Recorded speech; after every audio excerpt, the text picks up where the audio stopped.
আসসালামু আলাইকুম বন্ধুরা, কেমন আছেন সবাই? আশা করছি আপনারা সবাই ভালো আছেন। তো চলুন বন্ধুরা, আজকের এই ভিডিওটা শুরু করা যাক। আজকের প্রথম খবরটা হলো 4 জুলাই থেকে করিমগঞ্জ জেলার সব সরকারি ও বেসরকারি শিক্ষা প্রতিষ্ঠানে ছুটি ঘোষণা। করিমগঞ্জের জেলাশাসক বুধবার এক আদেশ জারি করে 4 জুলাই থেকে করিমগঞ্জ জেলা সব সরকারি ও বেসরকারি শিক্ষা প্রতিষ্ঠানে ছুটি ঘোষণা করেছেন। আদেশে বলা হয়েছে, লঙ্গাই, কুশিয়ারা ও বরাক নদীর জলস্তর বিপদসীমা অতিক্রম করায় এবং প্রতিকূল আবহাওয়ার কারণে ছাত্রছাত্রীদের সুরক্ষার জন্য প্রতিরোধী ব্যবস্থা হিসেবে করিমগঞ্জ জেলার সব সরকারি ও বেসরকারি শিক্ষা প্রতিষ্ঠানে 4 জুলাই থেকে এই ছুটি ঘোষণা করা হয়েছে। তবে পূর্ব নির্ধারিত সূচি অনুসারে কোনো পরীক্ষা যদি অনুষ্ঠিত হওয়ার কথা থাকে তবে তা যথারীত অনুষ্ঠিত হবে।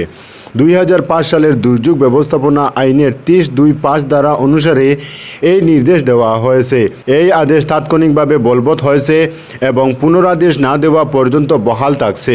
আজকের পরবর্তী খবরটি হলো, শালচাপড়া প্রতিরোধের জিআই ব্যাগ ভাসিয়ে গেল, 4টি গ্রাম প্লাবিত। বরাক নদীর জলস্তর ক্রমশ বাড়ছে। জলের দূরে শিলচর সংলগ্ন শালচাপড়া টুকর গ্রামে নদী বাঁধের জিআই ব্যাগ ভাসিয়ে গেল। তীব্র গতিতে জল প্রবেশ করছে। বুধবার দুপুর 1টা নাগাদ বাঁধ ভেঙে জল ঢুকতে শুরু করে। কাছাড়ের কাটিগড়া ও বরখলা বিধানসভা কেন্দ্রের মধ্যবর্তী এলাকায় থাকা শালচাপড়া টুকো গ্রামে নদী বাঁধ ভাঙ্গনের ফলে ইতিমধ্যে বিভিন্ন গ্রাম জলের নিচে তলিয়ে গেছে। প্রভাব পড়ছে শ্রীকুনা, জিপি, শালচাপড়া সহ বিভিন্ন এলাকায়। স্থানীয়দের বক্তব্য মতে, নদী ভাঙ্গনের কবলে পড়ে এখন পর্যন্ত এলাকার 4টি গ্রামের প্রায় 15,000-এর বেশি মানুষ গৃহহারা হয়ে বিভিন্ন স্থানে আশ্রয় নিয়েছেন।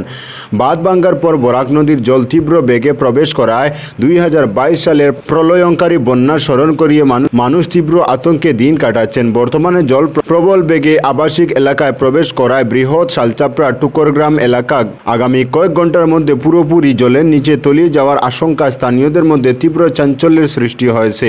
আজকের পরবর্তী খবরটি হলো, জাঞ্জারবালি গ্রামের রাস্তা বেহাল খুব। সুনাই সাতকরাকান্দি জিপির 9 নম্বর গ্রুপের জাঞ্জারবালি গ্রামের বেহাল রাস্তা সংস্কারের দাবি তুললেন এলাকার জনগণ।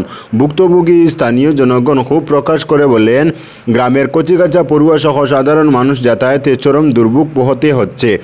এই নিয়ে সংশ্লিষ্ট বিভাগ ও স্থানীয় বিধায়ক করিমউদ্দিন বরভুইয়ার নজরে আনলেও কোনো কাজ হয়নি, বরং বিধায়ক নির্বাচনের আগে প্রতিশ্রুতি দিয়েছিলেন রাস্তাটি সংস্কার করে দেবেন, কিন্তু কথা দিয়ে কথা না রাখায় বিধায়কের বিরুদ্ধে ক্ষোভ প্রকাশ করেন।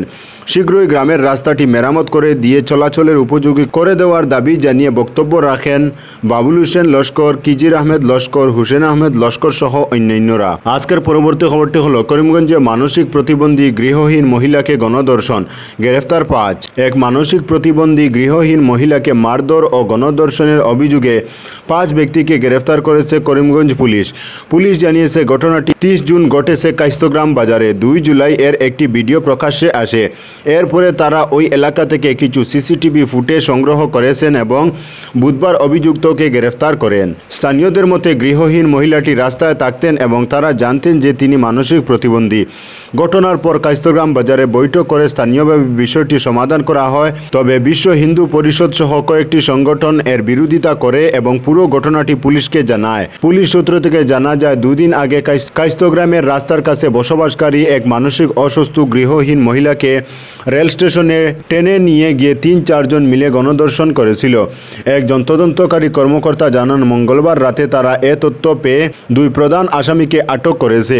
পুলিশের জিজ্ঞাসাবাদে তারা অপরাধ স্বীকার করেছে। করিমগঞ্জ জেলার পুলিশ সুপার পার্থপ্রতিম দাস বলেছেন, কাইস্তগ্রাম বাজার কমিটি 2 জুলাই স্থানীয় থানায় একটি প্রথম এফআইআর দায়ের করেছে এবং তার ভিত্তিতে একটি মামলা দায়ের করা হয়েছে। তিনি বলেছেন, অভিযোগগুলি এফআইআরে কয়েকজন অভিযুক্তের নাম এবং তদন্তের সময় কয়েকটি নাম যুক্ত করা হয়েছে। এই মামলায় এখন পর্যন্ত মোট 5 জনকে গ্রেফতার করা হয়েছে এবং আরও তদন্ত চলছে।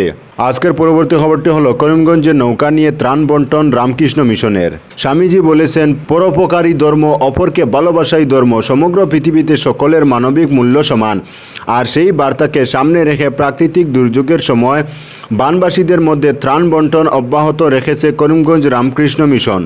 বুধবার দুর্গত এলাকার সড়কগুলি জলমগ্ন থাকার পরে নৌকা করে ত্রাণ সামগ্রী নিয়ে মানুষের কাছে ছুটে যান আশ্রমের সন্ন্যাসীরা। নলেগড়, নতুপুর, দিঘির পাড়, নয়াপাড়া, পুটিমারা সহ বেশ কয়েকটি গ্রামের 500-র অধিক বন্যাত্রদের মধ্যে ত্রাণ সামগ্রী তুলে দেন করিমগঞ্জ আশ্রমের সন্ন্যাসী স্বামী পূর্ণপ্রজ্ঞানন্দ মহারাজ। এদিন মহারাজ বলেন, মানব জীবনে আমরা সমাজ থেকে প্রতিদিন সেবা পেয়ে থাকি, তাই সমাজকেও আমাদের সেবা দেওয়ার দায়িত্ব থেকে যায়। মহারাজ বলেন, বুধবার ত্রাণ সামগ্রী বিতরণ করতে গিয়ে দুর্যোগের মিশনের গাড়ি, এরপর নৌকা করে নিয়ে গিয়ে বানবাসীদের মধ্যে বিতরণ করা হয় খাদ্য সামগ্রী। স্বামী পূর্ণপ্রজ্ঞানন্দ মহারাজ বলেন, রামকৃষ্ণ মিশন এমন একটা প্রতিষ্ঠান যার 4টি স্তম্ভের মধ্যে রয়েছে আধ্যাত্মিকতা, শিক্ষা, স্বাস্থ্য এবং ত্রাণ। আর এই কারণেই দরিদ্র ও অভাবগ্রস্ত মানুষের মানবিক, স্বাস্থ্যসেবা, শিক্ষা ও প্রাকৃতিক দুর্যোগে ত্রাণ কার্য প্রদানের ক্ষেত্রে গুরুত্বপূর্ণ ভূমিকা গ্রহণ করে আসছে। আজকের পরবর্তী খবরটি হলো, ওয়ান ওয়ে দিকে ই অটো মুখোমুখি সংঘর্ষে আহত 6 খুদে পড়ুয়া। সাত সকালে ভয়ঙ্কর দুর্ঘটনা থেকে রক্ষা পেল শিলচর শহর। অল্পের জন্য প্রাণ বাঁচল 6 খুদে স্কুল পড়ুয়ার। ওয়ান ওয়ে দিকে যাওয়া ই অটোর সঙ্গে মুখোমুখি সংঘর্ষ হয় 4 চাকার একটি বাহনের। দুর্ঘটনাটি সংঘটিত হয় বুধবার সকালে আনুমানিক 7টা নাগাদ শিলচর হাইলাকান্দি রোডের এপিডিসিএল কার্যালয়ের সামনে। সংঘর্ষে অল্পের জন্য রক্ষা পেল গাড়িতে থাকা 6 খুদে স্কুল পড়ুয়া সহ চালক। স্থানীয়রা জানান, বুধবার সকাল আনুমানিক 7টা নাগাদ মেডিকেল দিক থেকে AS11Z 9093 নম্বরের একটি 4 চাকার গাড়ি 6 জন স্কুল পড়ুয়াকে নিয়ে শিলচর শহরের দিকে যাচ্ছিল। তখন হাইলাকান্দি রোডের এপিডিসিএল কার্যালয়ের সামনে আসার পর ডিভাইডারের ভেতর অর্থাৎ ওয়ান ওয়ের দিকে AS11EC 6668 নম্বরের ই অটো আসলে মুখোমুখি সংঘর্ষ হয়। এতে অটোটি পাল্টে দুমড়ে মুচড়ে যায়, তবে অটো চালক আহত হননি। এ দুর্ঘটনায় পড়ুয়া থাকা গাড়িটিও ক্ষতিগ্রস্ত হয়েছে। গাড়িতে থাকা স্কুল পড়ুয়ারা অল্প বিস্তর আহত হন। ঘটনার বিকট শব্দ পেয়ে স্থানীয়রা দৌড়ে এসে তাদের উদ্ধার করেন এবং খবর দেন পুলিশে। পুলিশ এসে গাড়ি দুটি বাজেয়াপ্ত করে চালক সহ পড়ুয়াদের সঙ্গে নিয়ে যান, চিকিৎসার ব্যবস্থা করেন। আজকের পরবর্তী খবরটি হলো, গাজার খান ইউনিস শহর খালি করার নির্দেশ ইসরায়েলের।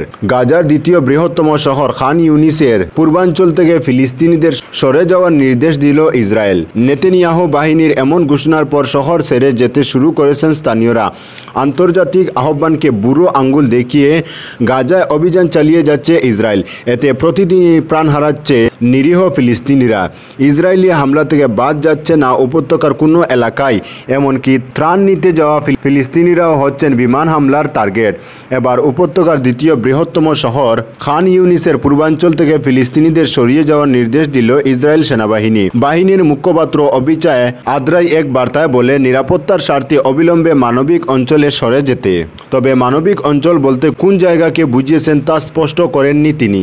শহর ছেড়ে যাওয়ার নির্দেশের পর বসতভিটা ছাড়তে শুরু করেছেন খান ইউনিসের বাসিন্দারা। যে যেভাবে পারছে নিরাপদ জায়গায় সরে যাওয়ার চেষ্টা করছেন। অনেকের আশঙ্কা, দ্রুতই শহরের পূর্বাঞ্চলে ব্যাপক মাত্রায় অভিযান শুরু করতে যাচ্ছে নেতানিয়াহুর সেনারা। উত্তর এবং দক্ষিণাঞ্চলে ইসরায়েল ও হামাসের মধ্যে ব্যাপক সংঘর্ষের খবর পাওয়া গেছে। এতে দুপক্ষেই হতাহত হয়েছে বলে জানিয়েছে আন্তর্জাতিক সংবাদ মাধ্যম। তো বন্ধুরা, আজকের জন্য এতটুকু। পরবর্তী কোনো নতুন ভিডিওতে দেখা হবে, তখন অবধি ধন্যবাদ।